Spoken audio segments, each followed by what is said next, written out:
আসসালামু আলাইকুম প্রিয় ভিউয়ার্স। আজকে 5 পাউন্ড একটা cake vanilla chocolate combination order ছিল। তো দেখেন টিয়া কালারটা বানাবো। কিভাবে টিয়া কালারটা বানাইতে হয়, নীল কালার আর সবুজ কালার দিলেই টিয়া কালারটা চলে আসে। এখন দেখতে পাচ্ছেন যে টিয়া কালারটা চলে আসলো, আলহামদুলিল্লাহ। তো এখন ফিনিশিংয়ে চলে যাব। দেখতেই পাচ্ছেন যে ফিনিশিংটা কিভাবে দেওয়া হচ্ছে। ফিনিশিংটা কমপ্লিট হলেই আমরা অন্য ভিডিওতে চলে যাব। এটা যেহেতু নাইফের টান হবে, সেই ক্ষেত্রে ফিনিশিংটা একেবারে গর্জিয়াস করার দরকার নেই, যেহেতু নাইফের টান দিব। এই জন্য নাইফের টানের কারণেই ফিনিশিংটা এত ভালো করে দিই নেই। তো এখন এটা শেষ হলেই আমরা এটা 3 পাউন্ড ভ্যানিলা, এটা একটু হাইট করার জন্য আপনাদের 2 পাউন্ডের উপরে একটা ভ্যানিলা দিলেই একটু হাইট হয়ে যাবে। এখন হালকা লীলটা বানাবো। এটা 2 পাউন্ডের চকলেট হাইট করার জন্য 1 পাউন্ডের উপরে একটা 1 পাউন্ড দিয়ে দিয়েছি, একটু হাইট হয়ে গেছে। যাক, আলহামদুলিল্লাহ।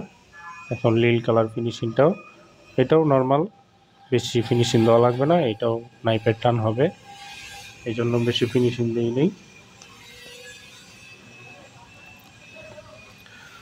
এখন এটাও ফিনিশিংয়ের কাজ প্রায় শেষ, দেখতেই পাচ্ছেন কীভাবে নাইফটা টান দিলাম। এখন এটার উপরে এটা বসাই দিব।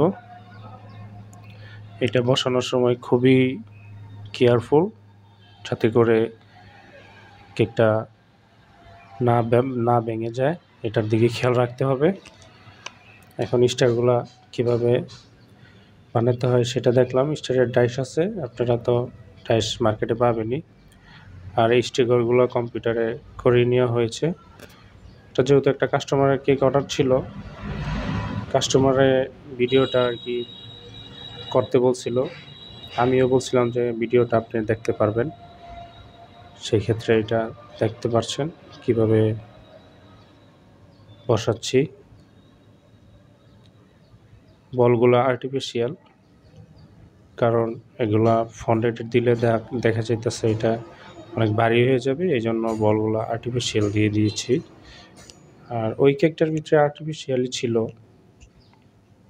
এখন ম্যাকগুলো কিন্তু আগে কেটে নিয়েছি, একটু টুথপিকের কাঠি দিয়ে দিয়েছি যাতে করে নড়াচড়া না করে। এখন স্টারগুলো কিন্তু হোয়াইট চকলেট দিয়ে স্টারগুলো বসিয়েছি। কেন? কারণ হুইপ ক্রিমের কেকে যদি হোয়াইট চকলেট নিচে না দেন, সেই ক্ষেত্রে এগুলো গলে পড়ে যায়, কারণ ফন্ডেড আর হুইপ ক্রিম একসাথে থাকতে চায় না, ওইটার গরমের কারণে এটা গলে পড়ে যায়।